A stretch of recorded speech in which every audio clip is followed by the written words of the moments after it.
What's going on, everybody? This is Afro Think Tank. When white people come to the black community, when a white person is invited into the black community, even if that community is the hood, despite the stereotypes that spread amongst other Americans, that white child, whether it be a girl or boy, 99% of the time gets protected and welcomed by the community.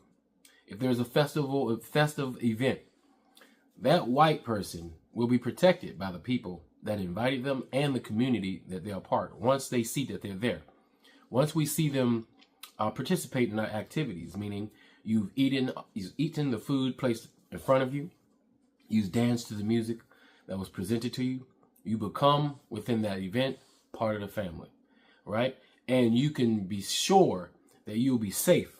And even the biggest, baddest, meanest looking black person is going to be friendly to you, because that's just how it is in black culture. No matter where you go in the black world, whether it be Africa, whether it be the Caribbean, whether it be South America, Central America, or North America, if you go into a black community and you're the minority and you're in that black community, that community will protect you, because we know how to host people.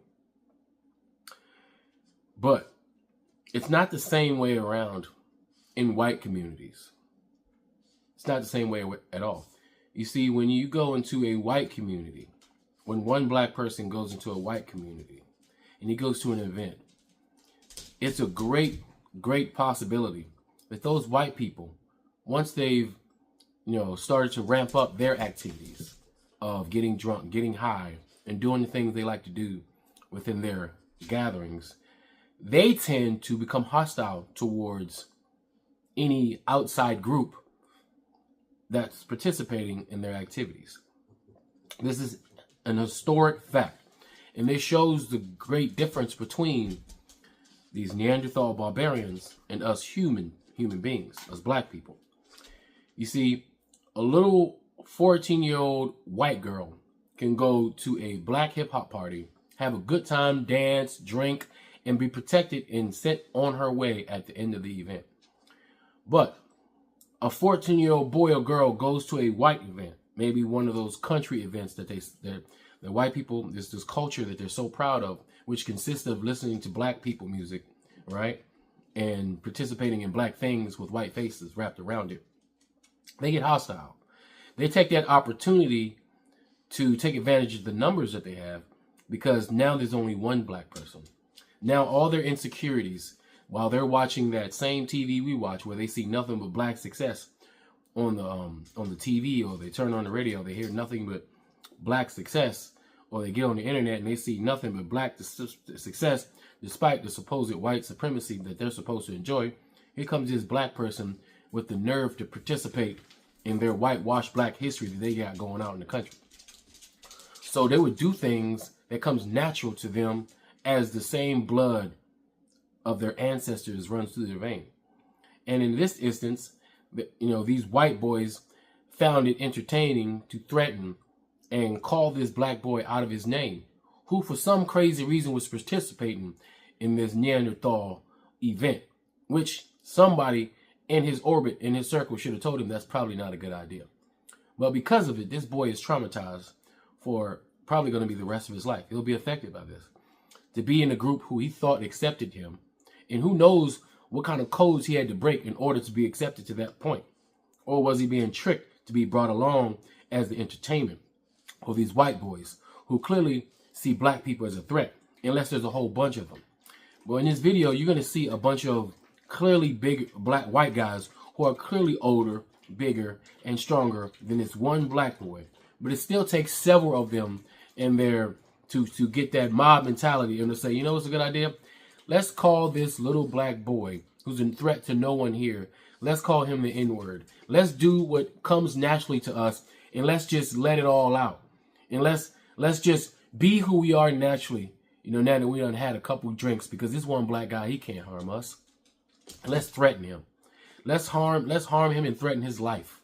Let's traumatize him, because this is what we do. And the thing is, Things like this don't make it on TV very often. But it happens every day in white neighborhoods. It happens every day in white countries when other people come to white areas and are met with hostility towards a great majority or a large majority of them, to the point where we can't just say, oh, it's just a bad apple in the bunch. No, the whole orchard is bad. And there's a few good apples that we can't see amongst all the bad, rotten apples. And that's the great difference between black people and white people. And see, all the POCs in between have different degrees of communal acceptance compared to how close they are to whiteness versus how close they are to blackness. But black people are the only ones on the planet who any race of people can come within our orbit, within our communities. And if they come respectfully and if they come peacefully, they will be met with peace and protection and honor. And they will be celebrated and they can feel safe within our communities. But keep in mind, we are the ones supposed to be the bad guys, right?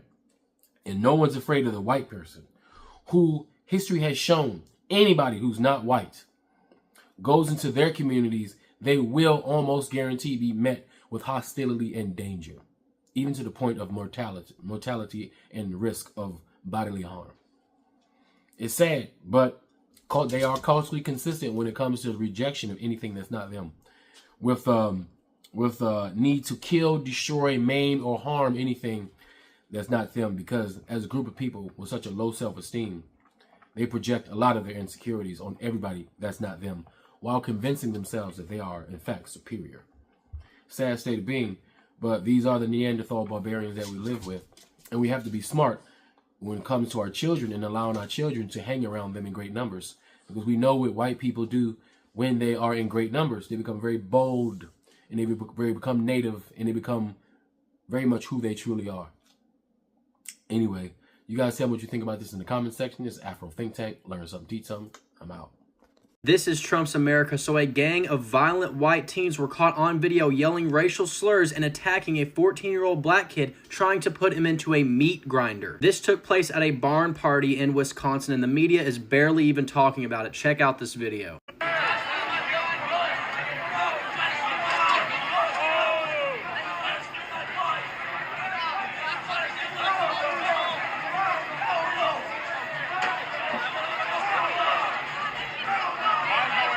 That's all I can show on here, unfortunately, but just know they were yelling racial slurs at him throughout the entire video. This is a blatant hate crime, and there is no excuse for the rest of the media to not pick up the story immediately. The sheriff's department claimed they're investigating this situation, but it's a red state, so that probably means they're doing nothing about it. Luckily, the kid who was attacked in the video is okay, but he did suffer mental trauma from this event. We've seen this happen time and time again, especially in small towns in red states, and it always gets swept under the rug. Additionally, Donald Trump's message of hate, division, and racism only makes these instances more common and more severe. We can't allow the story to be buried. People need to see this. People need to know that racism and hate crimes are still very real in America in 2025.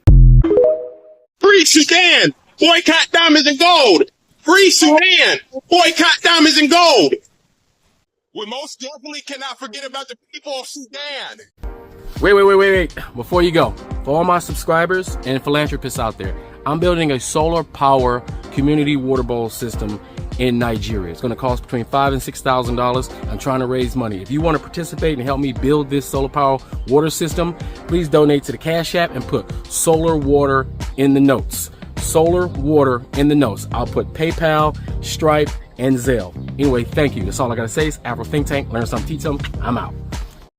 Thanks for watching Afro Think Tank. Don't forget to like, share, and subscribe.